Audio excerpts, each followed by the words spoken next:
Hey everybody, Spudkiller here again, and today I wanted to show you the cages I've made for a couple of my raised beds.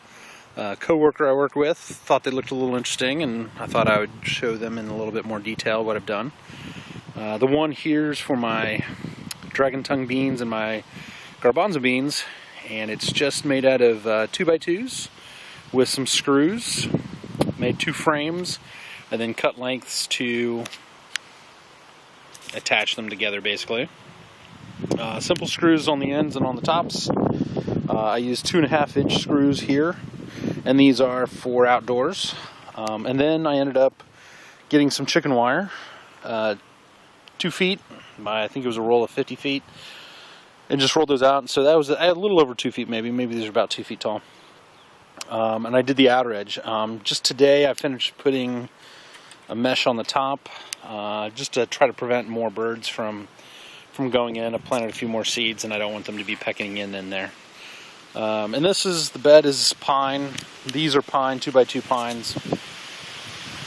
Wind's picking up. And I'll go over to my other bed and I'll show you what I've done over there. Say hi to my snake. I'm trying to keep the rabbits away. It's fake. And this is my other raised bed. I've got Chinese red noodle beans in there, as well as a purple potted over here. And these are going to be pole beans. They'll run up I'm going to leave this side here, and they'll run up the part of the cage, and then I'll erect a trellis in a little bit here, and they'll run up that. But one of the modifications I made on this was I put latches on them. As you can see, just like gate latches.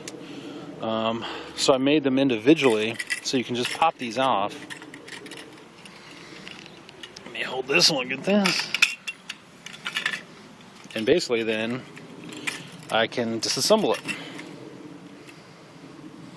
it. Each side is like that. I've done that with each side. The nice thing is when you take one side off, it's a little loose, but it's still fairly sturdy. And all you got to do is just pop it back in. Let's see if I can do this one-handed. If I can do it one-handed, that means hopefully I've made a decent little cage.